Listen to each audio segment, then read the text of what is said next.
ladies and gentlemen, and being a producer of Wrestle Massacre as well as Inside Movies Galore, I am David Strege, and welcome to Delusions of Grandeur. Enjoy the reviews. I certainly did.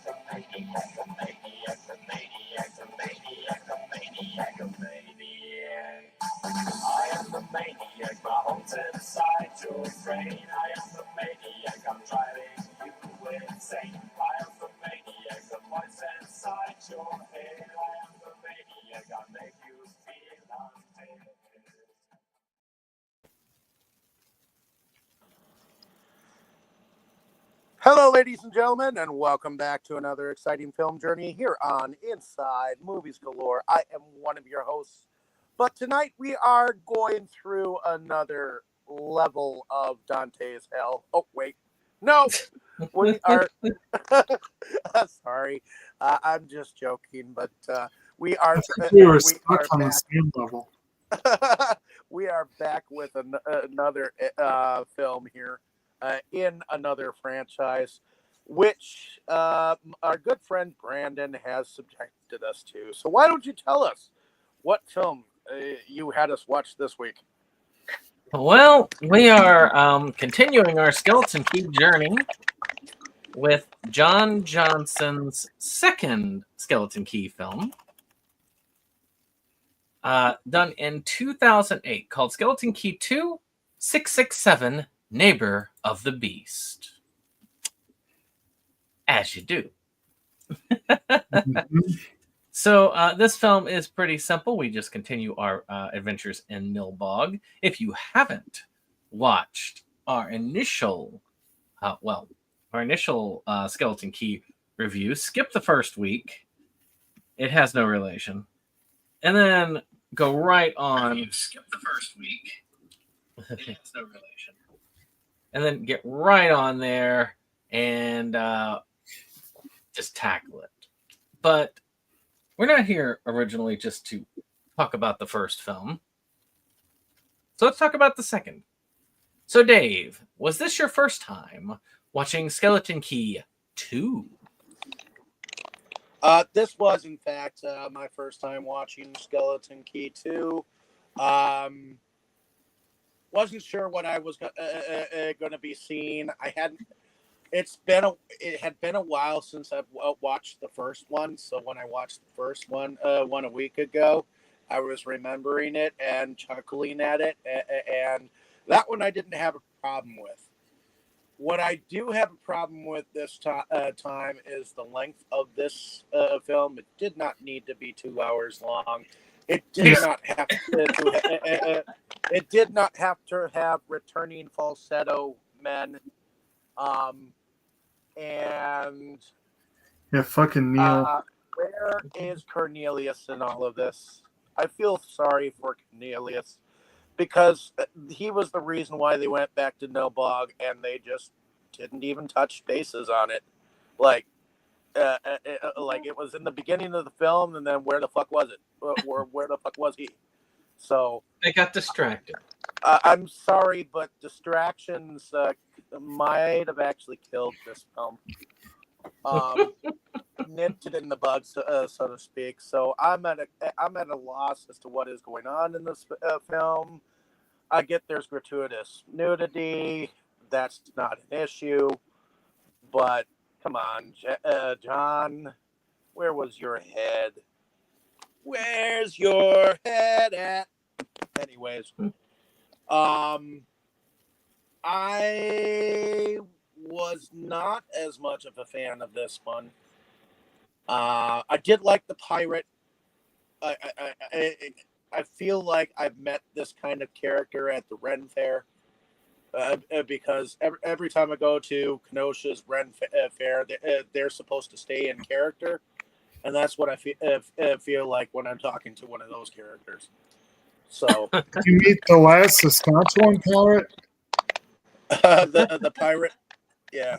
Yo ho ho ho! Yeah, no. But well, I'm sure that the first impressions will get even better when I go over to Jake. But Jake, was this your first time with Skeleton Key 2? Oh yes, absolutely. Unlike some people, I did not start with the second one. And I've got to say, I agree with Dave on the length of the film. This one was what, 10 minutes longer than the first one, like 15 minutes longer. And I don't know why. I mean, you seriously could have trimmed 15 minutes and lost nothing. You probably could have gone a lot further than that. Actually, one of my favorite quotes ever from a critic. I don't remember a lot of them, but a few of them have stuck in my brain. And one that has stuck in my brain for 20 odd years is what Roger Ebert had to say about Pearl Harbor, where he said it's an hour and a half movie squeezed into 3 hours about the December 7, 1941 bombing of an American love triangle. But I love that an hour and a half movie squeezed into 3 hours. This was a 40-minute movie squeezed into 2 hours. It really, and that might be generous. Most of what passes for plot was a direct retread of the first movie. There was hardly anything that was truly original to this film, and most of it was pointless and forgettable. One of the few new additions amused the hell out of me because for our other channel, we happened to be watching an anime called The Quasar of Stigmata that had a very strong thematic similarity with parts of this movie. If you know anything about the Quasar of Stigmata, you may know what I mean, and if not, we'll get into it in the discussion. That didn't really bother me or put me off so much as it amused me. It was one of the few bits of amusement I got from this movie. And they missed a glorious golden opportunity at the very beginning where we had to see freaking Neil again and hear his high-pitched voice. And the guy, the POV guy, Neil says something like, "Come watch the movie with me," or whatever. And the guy starts to turn and walk away. And I was like, yes, stick it to him. Yes, we don't want you. You are... They should have continued. Y'all keep it going for a little bit longer. I've got to run real quick. I'll be right back. Okay. But suffice it to say, if the POV person had turned and walked away and left Neil standing there, and we never saw Neil again for the rest of the movie, that would have earned it a full star and a half in my book. Or the part where they killed him, if he had stayed dead. What might have been, right? But, so yeah, the movie was boring, dull, pointless, overlong, had some nice nudity, and yes, the pirate was amusing. Well, one of the things that I think was missing in it was also the what made it kind of interesting is that whisper of the skeleton key. They didn't even have that in there to even connect. Yeah, but that was so fucking annoying. You liked that, but I was annoyed by that. And this version of evil was less annoying, but not much better. He's just a little less annoying. He was fugly as hell. He was All like he was like a mini Green Giant character. Yeah. But that's about it. That's it. Yeah. So this is the film that is responsible for me being introduced to this series. Yeah. For better or for worse. Mm. So the story goes that I was looking through stuff because back then it's much better now, but I think now it's just because I've got this malaise feeling that I just don't really have the urge to collect as I did. Back then though, I obsessively collected. Like if I had one movie in a series, I had to have every entry in that series. And yet you'll never shake your Amityville obsession. Yeah. That one's just fun to collect for. But to me, I saw this and I'm like, I didn't know that movie had a sequel. We know what movie that was. That was the one we watched at the beginning of the month. Mm-hmm. And why is it $127? What? So I kept watching it because there was no way I was going to pay $127 for the sequel of a decent but not like spectacular horror film. But then I saw a copy for $14 and I snagged it. Slight difference there. And then I watched it. And then I was like, how does this tie into that movie? You're like, damn it, I still overpaid. So when I first watched this, it was with the expectation even the Skeleton Key 2 that they came out with that was supposedly a sequel to the first one wasn't about the first one. So so yeah, it's so that just was one of those weird things. And then that's when I discovered the other ones. And at that time, part 1 and part 3, part 2, odd numbering, were still in print. Actually, part 1 remained in print a long time. It only just recently went out of print. Part 2 and 3, however, have been out of print for a hot minute.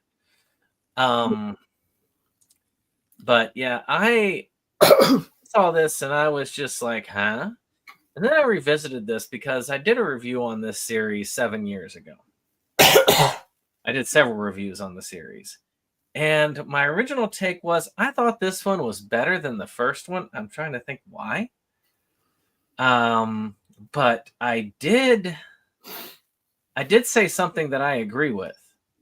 So, most of these films are usually about 60 to 80 minutes in length. And there's a reason for that. Yeah. This one is 2 hours in length. It does not need to be 2 hours in length. No, it does not. This has the exact same issue that a lot of films like this have that go this long. The same issue happened with House Shark. The same issue happened with the Craiglawn Incident movies.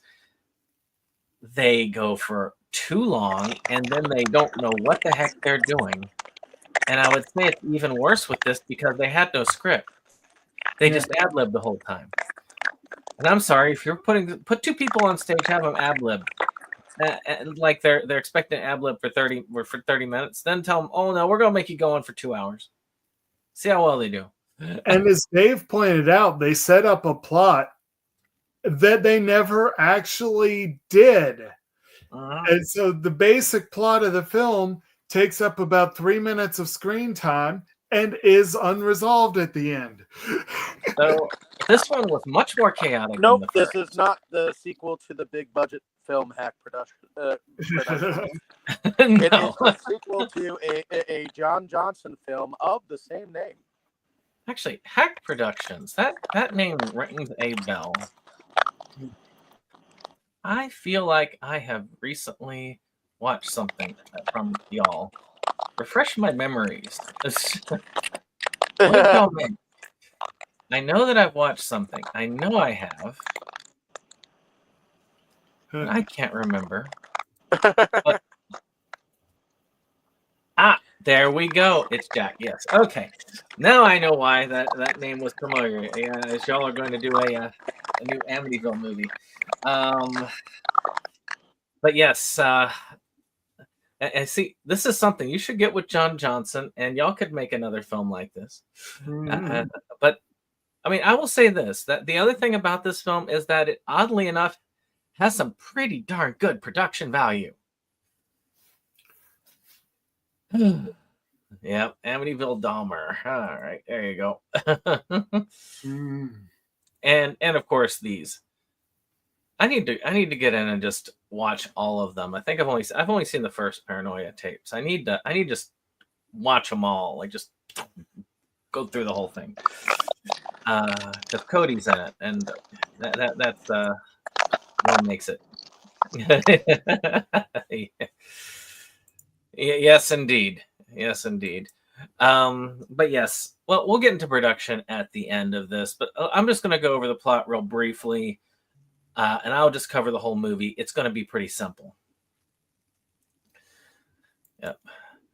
And that is the case. If you want to get all of them, there's a lot of them.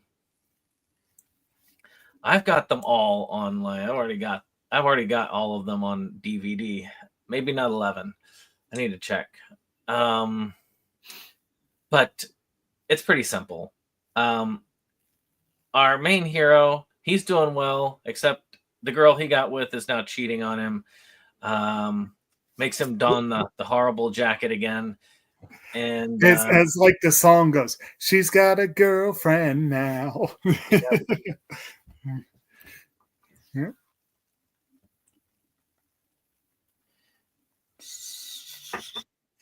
Let's see. What is more entertaining? Watching you, or should I continue watching Terminator 3?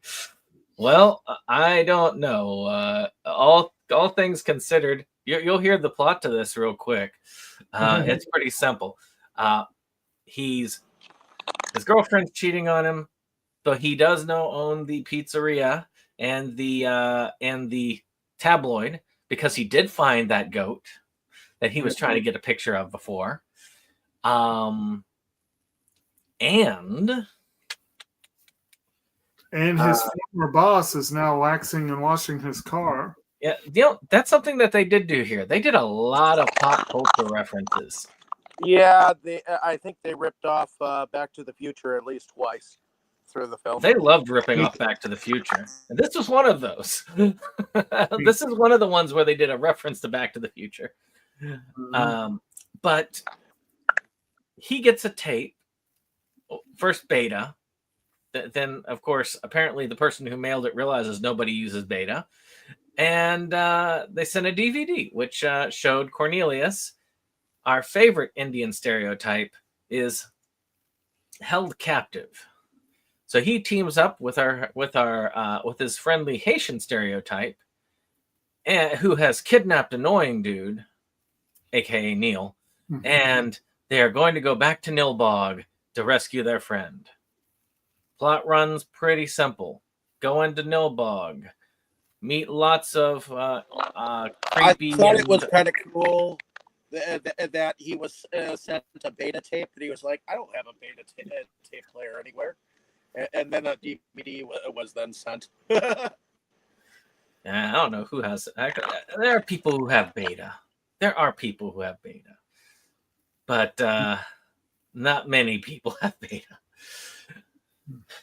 There was that joke that they did in what was that movie called? It was the one about where the like right-wing Christian government took over the United States, Rising Storm, where they were like, why do they use VHS? Everybody uses beta now. But yeah. You know, it wouldn't surprise me. Could be. No one would think to look there. There actually is no skeleton key in Skeleton Key, which I guess is the biggest joke of all of it. But he goes over. Of course, he gets bitten by the zombie. The evil returns. This time he's green. They meet monsters of various sorts. fool around, do kind of find some survivors, try to rescue them, then come back after the whole attempted rescue with some weapons and take out the bad guys, which is pretty much exactly what they did in the first movie. Right. Right down to the fact that most of the survivors that they plan to rescue, well, first of all, most of the survivors seem to have no survival instinct and no survival skills, but also our intrepid heroes freaking suck at saving anybody. Well, yeah, they sucked in the first film. Yeah, exactly. And it's like we're just watching one after the other. Like, I honestly thought annoying camera guy is just like the tourist. I thought he was going to be the first to go. I thought Jack, he that is survived me. What? Oh, I was talking to Jack. Jack, that is a plot. What? This is bullshit on the planet of bullshit. I think that applies to most of the plot of this film, tell you the truth. Yeah. Calling it a plot. Which, by the way, I want to say this. John Johnson is a lovely individual. He is a great man and a very competent director. You wouldn't know it necessarily. No, you wouldn't. Films, but he is. Actually, in a way, that is very reminiscent of how the Amity films are made these days. But yes, but I think a lot of this is in, I guess, the various vignettes and things that happen along the way. I mean, what do y'all think of the evil as he is returned? He's green now and supposedly more powerful. Yeah. Well, it's like I said earlier, he's a little less plainly annoying, but mostly it's just more of the same. Oh my God. Yeah, more of the same and less annoying as he was in the first one. But he is still well, at least in this one, he's trying to be a dumbed down version of the Jolly Green Giant in a way. I mean, and now you can fully tell that he's wearing football shoulders. You know. So. Well, yeah. I like the look of him better in the first film. Yeah, he's ugly in this. But there's a lot of ugly in this. I mean, they go directly into a musical number. Yeah.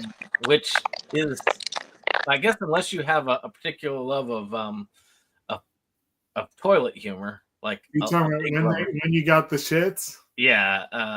Hey, literal toilet humor, yes. Which he does in a bunny costume, yes, as he's having shit dumped on him for the whole song. Yes. That's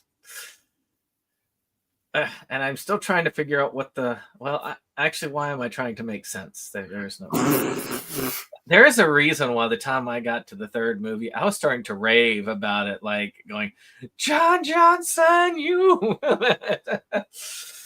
because I was this was driving me mad. But again, nice guy. And like I say, the Plan 9 remake, if you haven't seen that, you should. It is very well done. But yes, and of course, like in the first Skeleton Key, a Ed Wood alum was there at the intro. Mm-hmm. So that's pretty cool. Mm-hmm. Yep. But let's see here. Let's just hit any major highlights along the way. Trying to follow it scene by scene is pointless. There were some things that were either entertaining or disturbing, or maybe a little bit of both.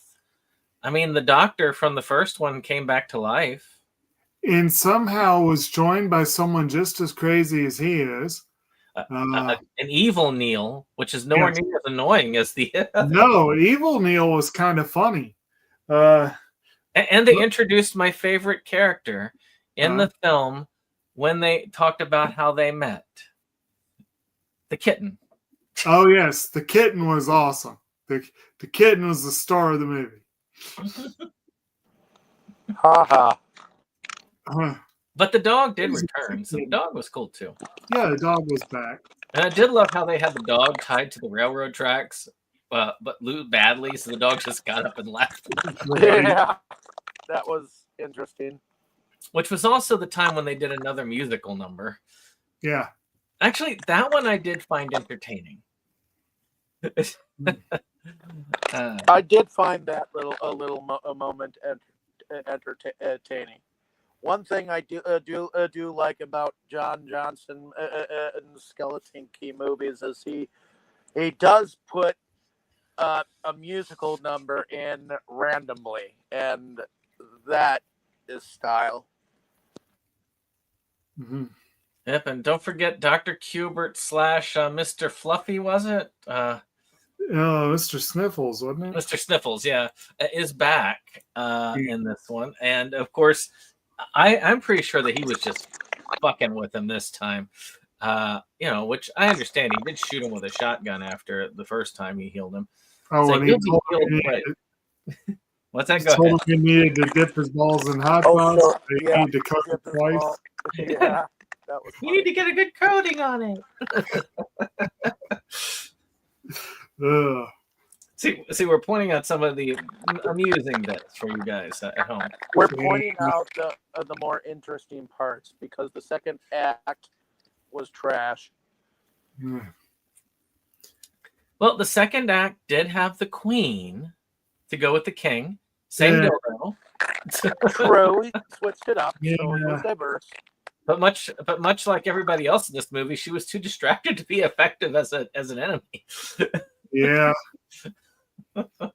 And of course, Invisible Guy came back, but here he was less musical and more just like kind of helping the main people out here and Thanks there. for stopping by, Jack. Yep, thanks. Sorry, go ahead. Well, that was most of my thought. I mean, honestly, I thought the Invisible Dude was more amusing when he was just being musical, but he had an interesting role in this one. He was the MVP of the last movie. Right. But he couldn't hold a candle to that cat. I'm invisible. That's the opposite. That's the opposite of visible. Oh, jeez. Yeah. Now the pills are kicking in. But And of course, you had the obligatory sex scene, which in this case turned into a threesome, which was interesting. you had a lot of sex scenes in this, really, because there was with those three, they were all like ready to jump his bones. Yeah. This, I mean, there was one where the one just like, I'm not gonna die a virgin. Well, we just had sex not long ago. Yeah. And then she got turned into a vampire and turned him into a vampire. Right. Because they had this weird video game thing. Yeah. Where they were like give him a life bar and he found a 1-up, which is what he used to overcome the vampire curse. Because the evil guy was like, no, I can't have you being more evil than me. Yeah. Which is that was almost amusing that evil was. Yeah. When it comes to the plot therein, I do feel like this one had potential to be much more amusing than it was. Yeah. I mean, you know what this actually reminds me of? Silent horror and resident horror. Was it Silent Evil or Silent something? Basically the two X-Strike films. Right. It has a very similar vibe to that. But I feel like the X-Strike films had it a little bit more together. There was a plot for each one. Yeah. And they very much improved on the second film. Mm-hmm. This one was all over the place. Mm-hmm.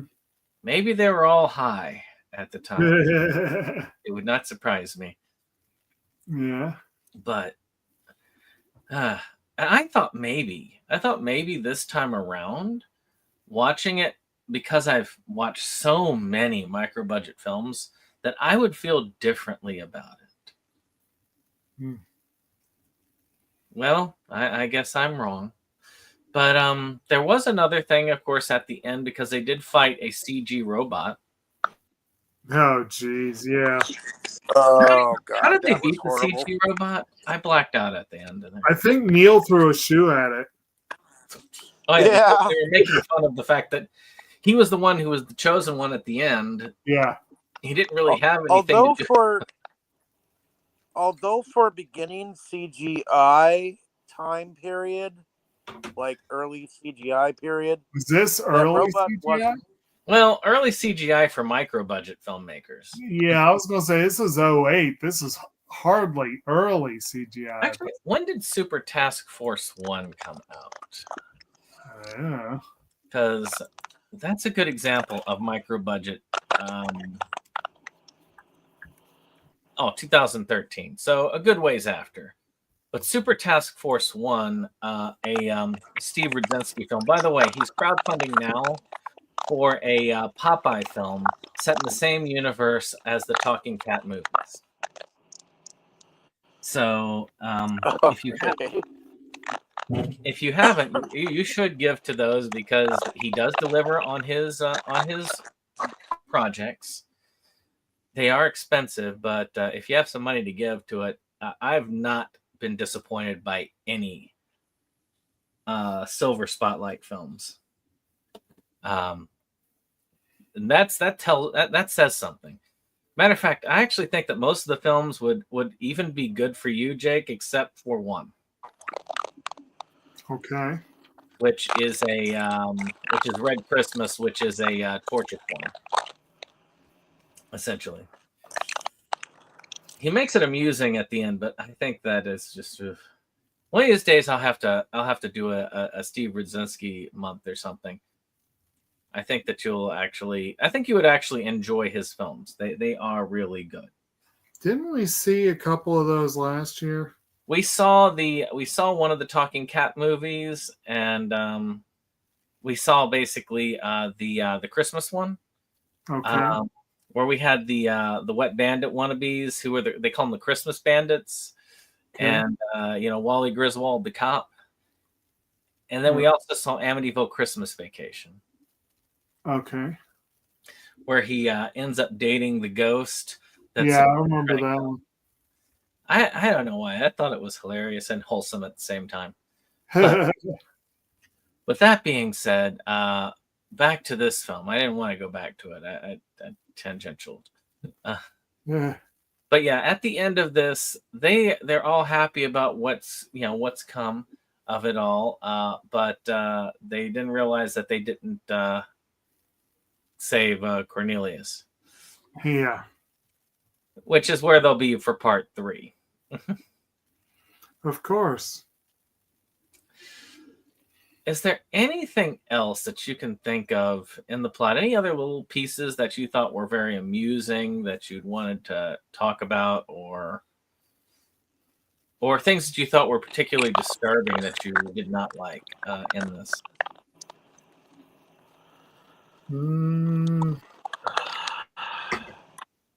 My problem is trying to remember some of the plot, which is kind of blanking on me right now. Yeah, I'm not even worried about plot. I'm just thinking about scenes. Well, there is the aforementioned scene that I guess is worth mentioning because it was so weird, where I believe it was the pirate who wanted to, as he said, wet his whistle. Oh yeah. Led to a milking scene. There was some sort of breastfeeding thing going on in the movie, which is also weird considering what we're watching for. Yes, the fact that we're also watching the Quasar Stigmata just made me very much amused at that. I was like, okay, this is weird timing, because everything happens in Paris and Hollywood, so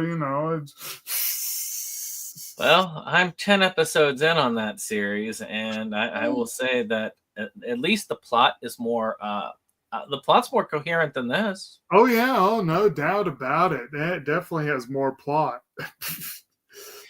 Not that there's a law in Texas that would probably outlaw that particular anime. Only one? It's I mean, this is Texas we're talking about.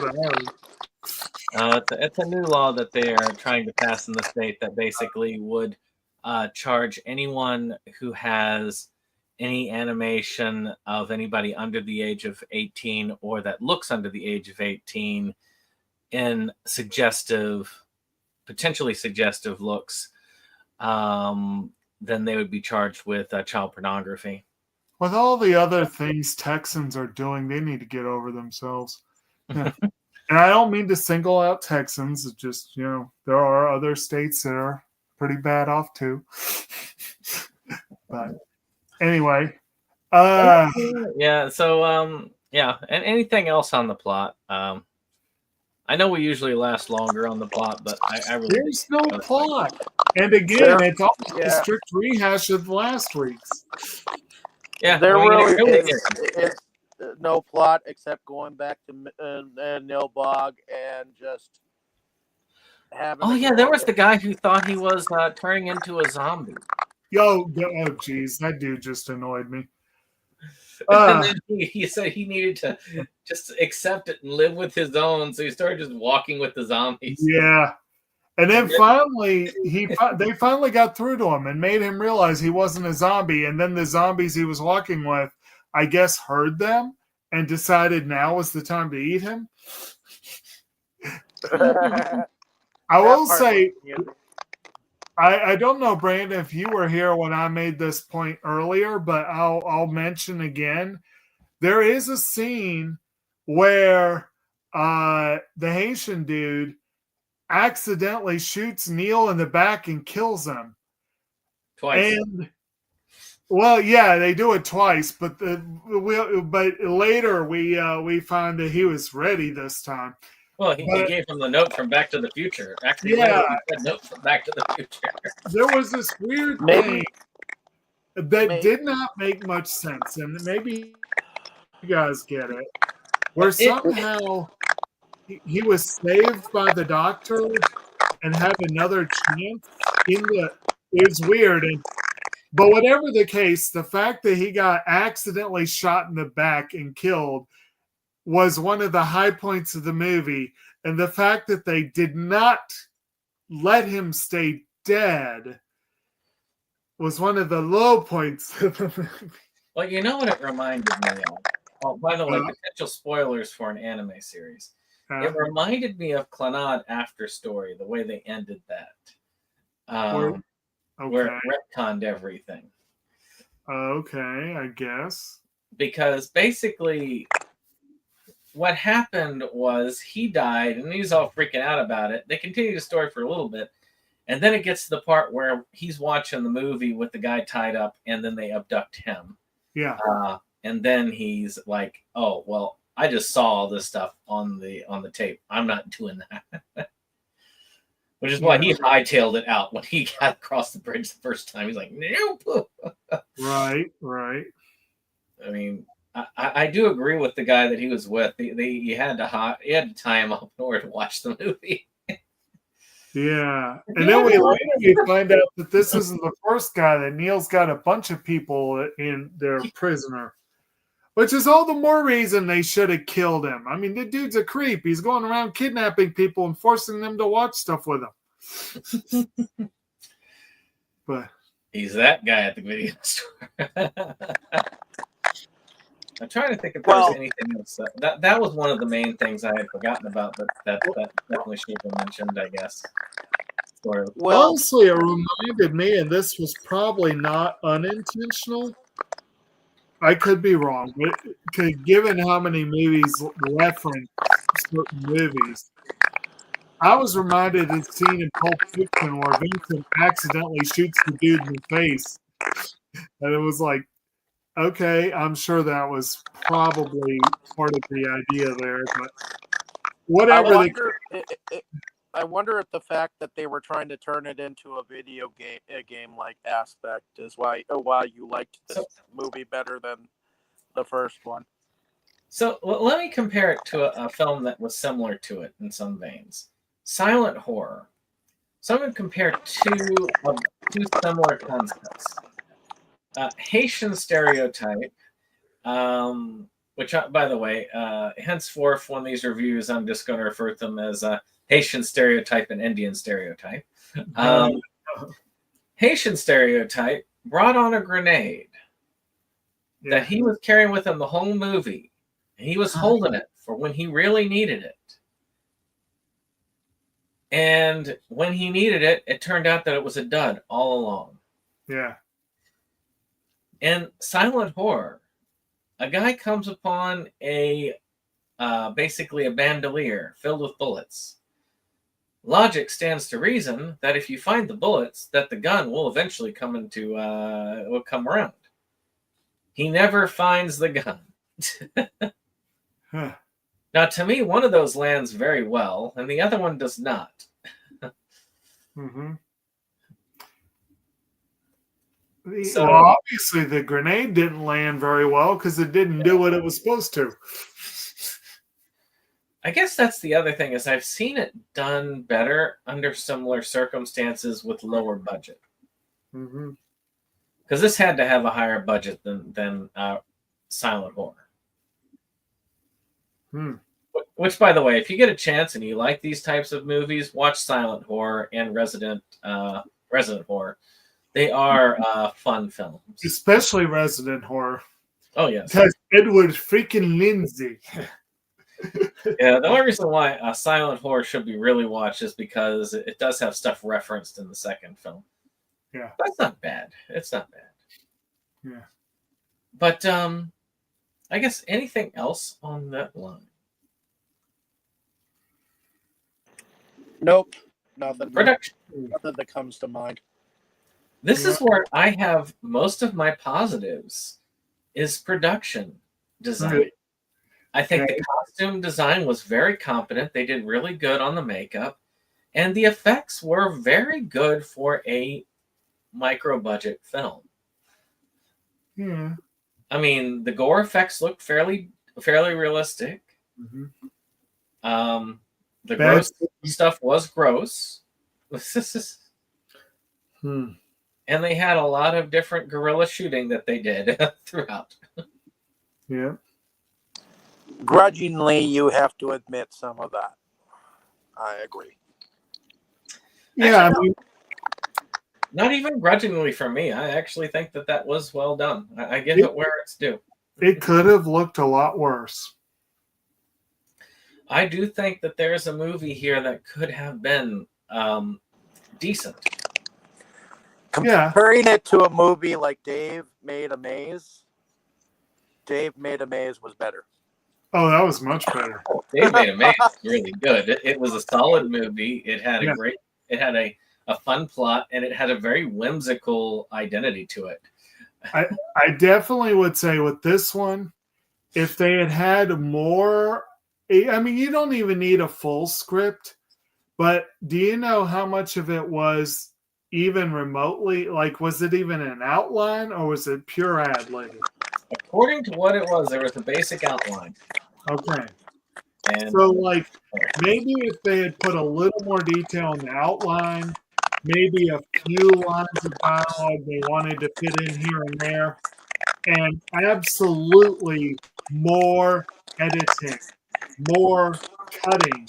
Like I said, this movie, there's probably generously 70 minutes of actual movie that should have made the final cut.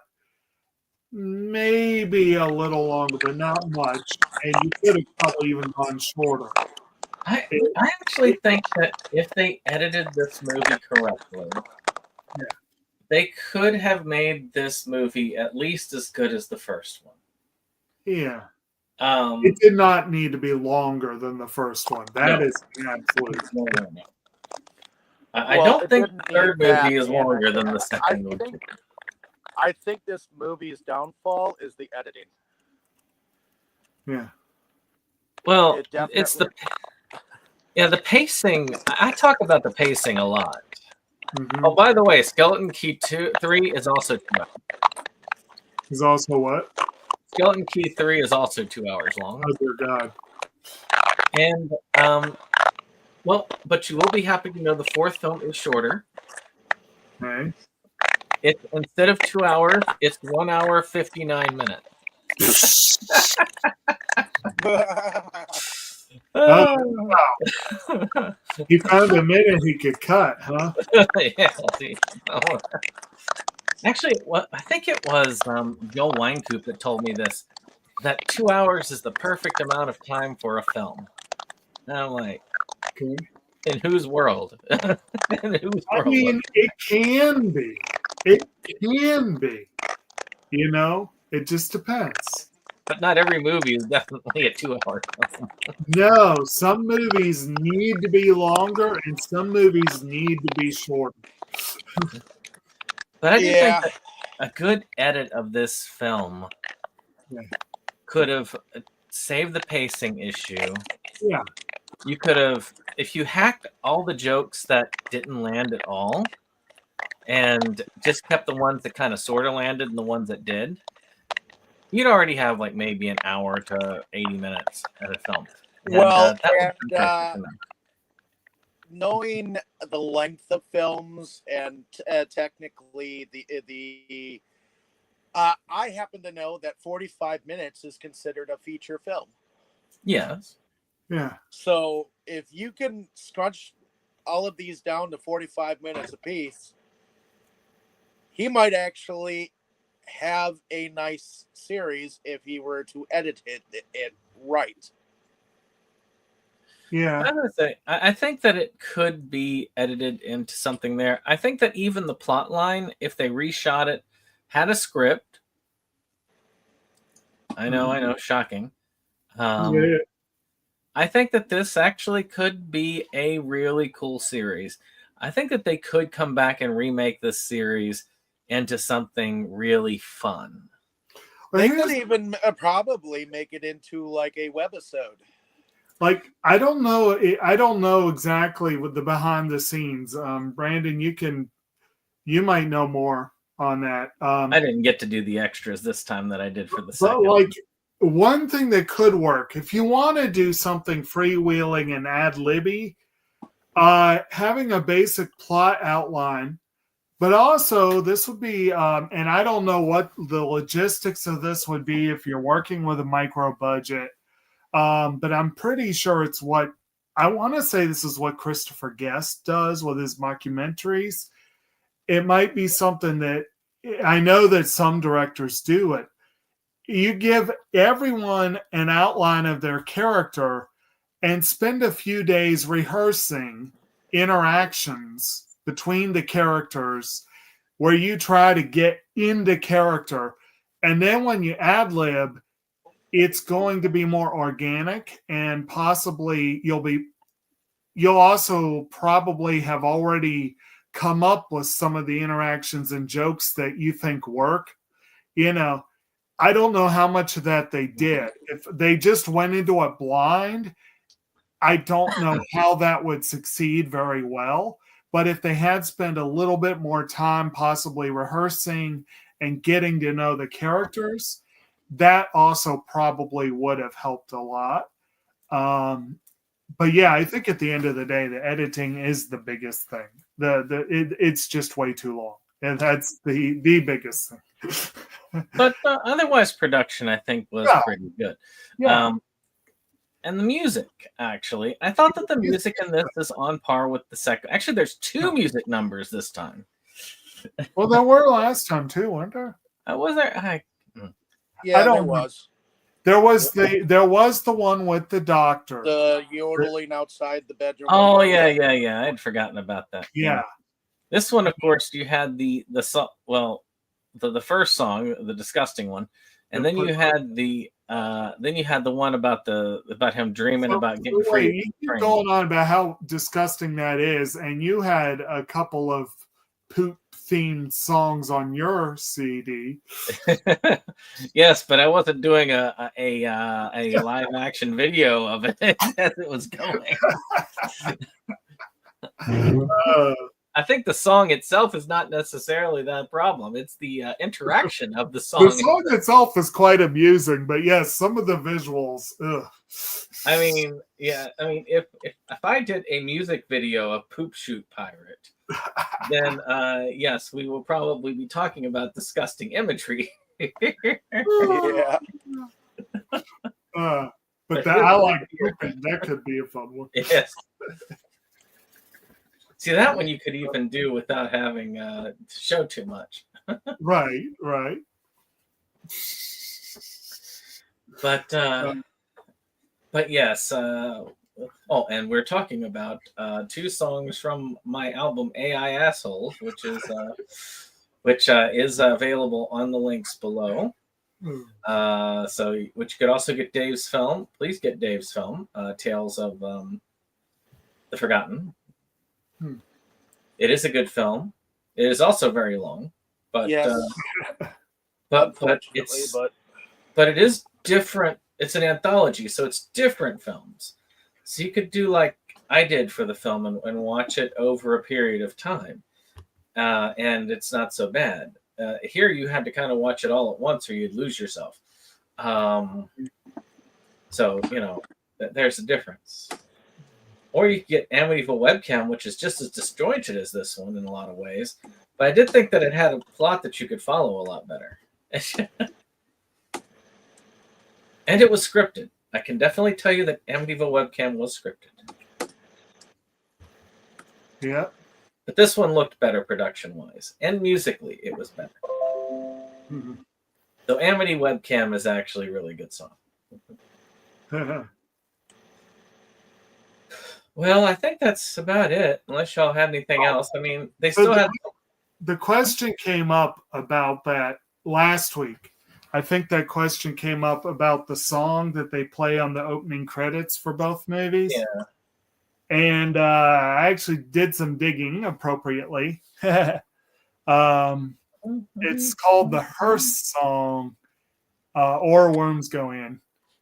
But apparently it dates back to a play from, a poem from the 1800s. Yeah. Oh. Yeah. It's a long-standing, yeah. And there's a modern day version of it that I found is actually kick-ass. On YouTube.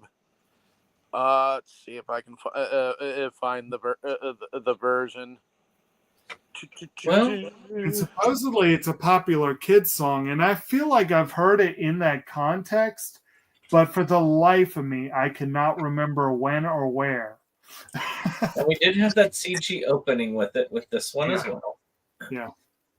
It really does make me feel like I'm watching something more TV related. Yeah.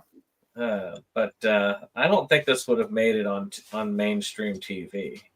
You don't think so? You don't think they would have put this on ABC or CBS or maybe on maybe at the end of like the night on Cinemax. But I mean, there was that scene where one of the zombies or something ripped off the one woman's like private part and put it up on her face. It didn't look very realistic, but I don't remember seeing that. Oh yeah. Well, that's because it didn't really resemble one, but I could tell what it was, and they had some guy like turned on by it. One of the people. I probably wasn't paying attention either. Well, it's not anything for me to fully pay attention to. Well, when the zombies start tearing people up, I'm like, okay, that doesn't interest me. Well, and I'm not going to lie. I've seen this 3 times, and it's not held my full attention any of those 3 times. Yeah. I know you talk a lot about boredom being your cardinal sin, so I'm guessing this was at least a modest offender. Oh yeah, it was definitely. It has the chaotic feel of strangeness that does appeal to me in some way. Right. And there's a part of my mind that keeps saying, you really should love this. But the rest of my mind is going, no, this is boring. You don't love this. You hate this film. So it's kind of there. And I don't know what the heck I was thinking where I said I thought that this one was better than the first one. I take that back. I'll slap my old self in the face from 7 years ago. And you're a different person than you were 7 years ago. So this is true. That is true. I was even in a different place. My channel was just getting started 7 years ago. Wow. Pretty much. I think I would have to say I've subjected you to a lot of movies that would change your frame of mind. And honestly, there are levels of independent movies that are good and levels of independent movies that are bad. And if you watch enough with them, you can pick out the good ones and pick the ones that you actually really don't mind. You can tell the ones that have creativity in mind and the ones that just flipped on a camera and decided roll tape. Let's say that there are films, and I do say that there's two cardinal sins for me. If I don't like any of the characters, if I can't identify with any of the characters, is A, or B, if it's boring. And if it's both at the same time, it is a horrible film. This is why I consider American Beauty one of the worst films of all time for me. I hate all the characters, and the movie bores me. I would have to say, Jack, it's kind of 1/4, 1/4 okay. The rest of it is shit. But this one, that's one of the issues I have with this one is I don't necessarily hate most of the characters. Like our main dude, Johnson's character is actually likable-ish. Some of the girls are likable-ish. The pirate was amusing. But most of the characters are anywhere from unlikable to annoying to I freaking hate this character, please kill them. There are very few characters that I really like in this movie. And yeah, that does make it harder to be interested. But part of the issue I meant to say, and I almost got distracted myself. One of the cardinal sins of this movie and the last one is that most of the characters are so freaking stupid and utterly lacking in any survival skill whatsoever. And in a horror movie, that is not a good thing. Well, the main guy did learn from the last time when they tried to send him first down the dark hallway. And then he said, I'm sending the cameraman down there first. Right. But this time he mostly seemed to be drifting through like, whatever. And that's the director of the film. He seemed bored by his own film. Exactly. But as far as to answer the question, the closest we had to switching bodies in this film would probably be Evil Neil. And it's not really a switch of bodies. It's more of a evil twin that was created. And Dr. Nochez does still amuse me. And I actually do. I know that he annoys you, but I actually do, for some reason, like Dr. God, what was his name? Hubert? Mr. Sniffles? Yeah, Dr. Kubert and Mr. Sniffles. I don't know why. It amuses me. He's kind of middle of the road for me. Like I'm annoyed by the really high-pitched voice, but overall the character kind of amused me. Because Jack, I got this off of a Google search, so there weren't really a lot of good screen grabs. If I had actually had some time and I was watching on the computer like I would normally, I probably would have gotten a better one. Visually, it wasn't too bad. Like I say, the production value was good in this film. It's not a great view of it here, but yeah, if you get a chance, yeah, I'm sure you can find a trailer for it online. It's not a bad film production one. It's just not very well put together.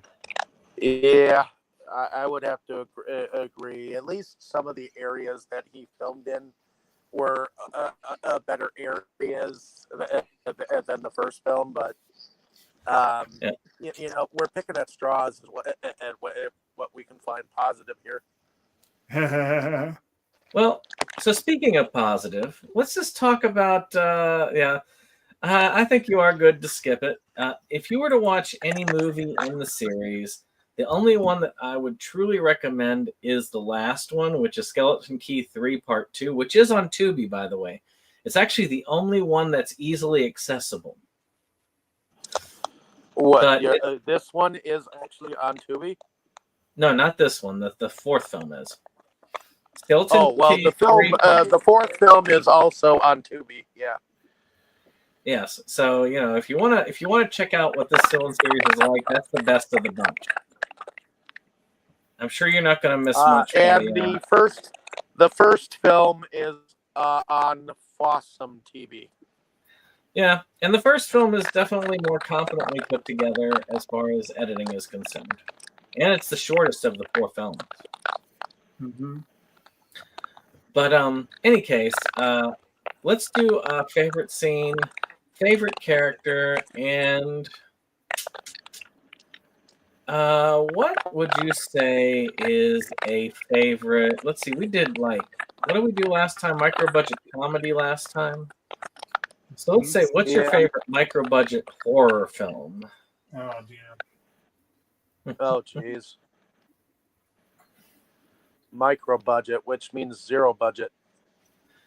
Well, you know, it could be a lower one. You know, it could be like this one. I consider this micro budget, and this was $6 or $7 grand. So you know. Okay, I think I've got one in my mind. All right. So favorite scene, favorite character, and favorite micro budget horror. Which one of us? Go ahead, Dave. You said you got one. Okay. Well, favorite scene or scenes, I would have to say when Mr. Sniffles wanted him to dip his testicles or balls in some hot sauce. And when our main character, John Johnson's character, woke up with a titty in his mouth. So, anything else? I'm blanking as to, this is a forgettable movie to me. It is. And I'm trying to be nice about it because I almost thought about watching it again just to remember it. But then I'd probably forget about it again. So, well, don't worry, you'll get to watch the third one. You'll be wondering what you watched. Well, the funny thing is, I also went and collected these, and I had watched the first one, just never got around to watching the rest of them. But as far as micro budget films, I'm partial to Moist Fury. Huh? All right. Which is a micro budget film. Is it a horror film? Oh, you said horror film. God darn it. Okay, micro budget. Oh, Die You Zombie Bastards. Oh, that's a good one. That is a good one. We have covered that before. I don't remember where we covered it, but it was either on this one or on Delusions. Something of that effect, but I like Die You Zombie Bastards for micro budget. If you want to say, I mean, but yeah. And just as an extra, would you eat Johnny O's for breakfast?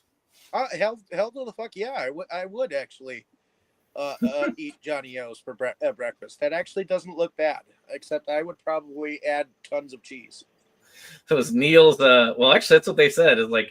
It's like SpaghettiOs, cheese, cooked bacon.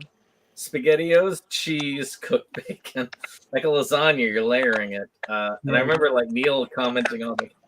Yeah, I've only eaten that twice. Once I didn't go for 3 days. Once I did nothing but go for 3 days.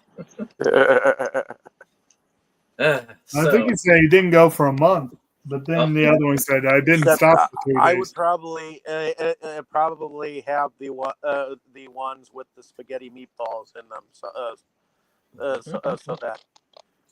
Well, you know, those Chef Boyardee SpaghettiOs, they were pretty decent back in the day. So what about you, Jacob? Favorite character, favorite scene, favorite micro-budget horror, and of course, would you eat Johnny O's in the morning? Favorite character easily is the kitten, with the invisible guy being the second. Favorite scene would be when they kill Neil the first time, except that Neil's in the scene, so that makes it difficult. But still, I loved seeing him accidentally shot in the back. Maybe I'm evil, but I enjoyed that. And I do agree with Dave. John Johnson waking up in a very fun moment kind of amused me. And we had a reprise of Evil sitting there with a popcorn bucket enjoying the show, which was kind of fun. He did share it with the guy. He did. Does The Velocipaster count as a horror movie? Mm-hmm. Okay, then that's probably going to be my favorite micro-budget horror. And Resident Horror was quite good too. I'll put that one out there. And would I eat Johnny O's? I have little doubt that in my college days, I would have been very happy to try it out. Would I eat it now? I never really dug SpaghettiOs in the first place.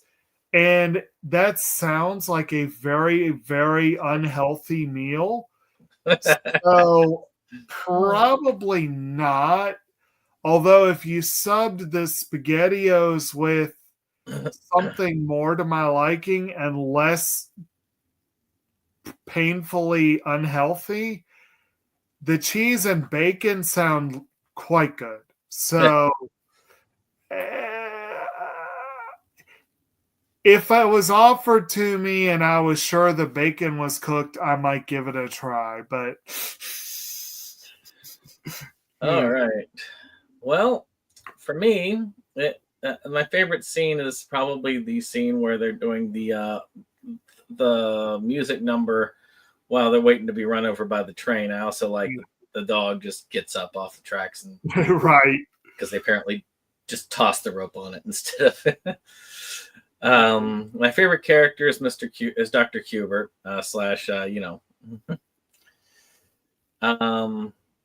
and my favorite micro budget horror. There's a lot of those out there. I would say, gosh, what was that darn film? I hate when it's. There's like a whole bunch of them that I like. I see nothing but those things. Video violence. I would consider because that is definitely still micro budget. Old school micro budget, by the way. So I guess that's it for Skeleton Key Part 2. Join us next week as we continue on this road. Much like Evil scraping his nails down, we will be enjoying it about as much, I'm sure. Oh God, I hated that scene. Thanks for reminding me. I had in the background the whole time. But oh, that is what he's doing. Okay. Yeah. So I would say that again. Who knows? Maybe we'll all love Skeleton Key 3. I remember disliking Skeleton Key 3, but I don't remember disliking it worse than I disliked this one. So, I mean, I gave Skeleton Key 1 4 out of 10. I gave this one 6 out of 10. I will say that on repeat viewings, I will reverse those two scores. and we'll see how 3 went. And like I say, I really liked the 4th one. So you never know. Maybe it'll be like John Johnson says and win us all over in the end. You'll watch them again. You'll think 3 is the best one ever, and 4 sucks. Well, That is 3 very- part 2 is not 4, so. Yeah, I know, but it's a lot easier to say than just keep saying 3 part 2. Just like I haven't kept referring to this one as Skeleton Key 2, 667, Neighbor of the Beast. Alrighty. Well, like you said, let's wrap this up here. So, hopefully, ladies and gentlemen, you get a chance to watch the movie. No, this movie is not on any streaming service. Yes, the movie is out of print. And you'd think that it was out of print for a reason. But no is probably not worth $127. No, probably not. Well, I know I found mine for like $6.99 at Half Price Books here in Milwaukee. So, but that was when you could find things out in the wild. But that being said, maybe you might find the film in somebody's basement storage, or some rummage sale off on the side of the road in some hick town called No Bog. But anyways, hey, it's going for $29.99 right now. Really? Woo! That's a really low price compared to that's about $28.99 more than it should be. Well, I would say at least it's a $4 to $5 film. But in any case, but yeah, hopefully you enjoyed our discussion on the film. If you have not seen either, go ahead and go see it, and let us know down in the comments what you thought of our discussion, whether you thought that our opinions were worth, or at least listen to our discussion and be warned. But in any case, I'm sure the folks out there want to know a little bit about ourselves and what we do. So, Jake, why don't you tell them a little bit about yourself and what you do? Well, I'm Kotobukijake. I am the co-host of SeptumSin vs. the World, where, as mentioned before, we are currently working towards our next anime and comics episode, where we'll be talking about Quasar Stigmata. Last month, or technically the start of this month, we discussed Pony Pony Dash. So we are having a period of time that some people in the group would consider quite rocky. But we're getting stuff done. Meanwhile, I keep very busy. I do have my day job, but I also am trying to finally make it as a writer. And so I'm working on a couple of projects there. Working on a novel I've been slowly working towards for many years, but workshopping it now. I'm also trying to put some things into place to finally get a website started for my more nature-oriented endeavors. The world is hurtling fast towards oblivion, and I really want to do what I can to stop that. So trying to figure out how, and so a lot of my time right now has been trying to figure these things out. And incidentally, Brandon, it was something I need to mention to you, I guess, and later. But anyway, I do still make a little bit of time for viewing, and been working on a couple of shows with the family, or we're finally trying to get through Marvel Netflix's Defenders series, working on Daredevil right now. I did not see those when they first aired, so getting caught up. But I still make some time to join these folks each week, even for movies that are trying a little bit. And my apologies to Mr. Johnson if by any chance he's listening. There is good stuff here. It just, yeah. Wait till next month with Sharknado. Is that next month? Yes. See, I've seen the first Sharknado and I actually enjoyed that. So I have high hopes. Not super high, but you know. But anyway, I suppose that about does it for me for this go round.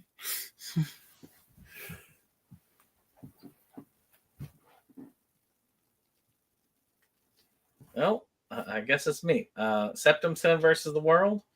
We like physical movies here. We try our best anyway. I've been trying to get through my own mental health difficulties as days have gone. But as I fight those issues, I do put out some content. And one of the things I've been fighting to do is do weekly reviews. This week's review coming up. If you haven't watched my review of Camp Blood 666 Part 2, I did review that. And I do have the review for 9 filmed. I just have to put my mind together to edit it. But the one this week is one by a different director that I am just getting started with. I said I'd review about 4 or 5 of his films. And the first one of this bunch is The Devil's Hacksaw, which I will say is a well done micro-budget horror feature. I actually thought that it was extremely competent, and you'll see a pretty decent review of that with clips and all that stuff like I like to use. We had a pickup, and we're probably going to film some more while Jacob still has some supply. And then after that, I'll probably just keep filming pickups of my own and see if I can get people on to comment on the pickups. And I think that's all I've got really right now. I mean, I'm working with Dave to finish his film. But we're almost there. Yep, we're almost there with the second feature, and then I'll piggyback back on his back, and we'll clap some coconuts together, and we'll make some of his films this summer. So look out for that stuff. But yeah, we're working on an Amityville show. Damn, he spoiled it all. But anyways, my name is David Strege. I'm one of the founding fathers of Inside Movies Galore. Thank you for coming along with us on this fantabulous journey we've been having. Hopefully you have found your skeleton key to come along with us for next week's film and the rest of the week, because we'll have some open houses to probably crash to open up some of these doorways here. But anyways, I moonlight under a different channel called Delusions of Grandeur, where I also go on weekly, and we have fun talking about various films. I'm trying to think of a movie to watch for next week, and I think I have chose it. But I'm still in my mind thinking about whether it will be good. I think I'll go probably with Wishmaster this next week. I just to start the series. Well, because actually, it's a good version. You totally reminded me of one, Carousel. That was another one I thought was a really good microphone. Yep. Also done Most for, definitely. I think, a little under 10 grand. But, any case, Oh, yeah. so that's it. Okay. And I do some video pickups and some video reviews from time to time, and whatnot. So definitely keep an eye out for some of those. I may get back into doing reviews eventually. Right now, I've just been watching TV shows. Right now, I'm watching The Shield. For some reason, a copy of the complete came into my mom's resale shop for $3. I couldn't not say no to that. So, but in any case, like Brandon said, we're working on the anthology, and I think in a couple of weeks we'll actually have that wrapped up. I've just got to look up at some footage he filmed for me, because I just haven't had a moment to look at it, and then film some stuff. And we're gonna have fun with it. So, in any case, like, share, and subscribe, and I guess we'll see you next week. So, everyone, say good night. And Good night. Good night, all. If I can get that thing going. There you go. Inside movies galore, just makes you just want more. We've had all in the world of media to explore. Horror, anime, or Curious George. Our love of new things was our reward. It is the best night of our week. Frankly, my dear, I don't give a damn.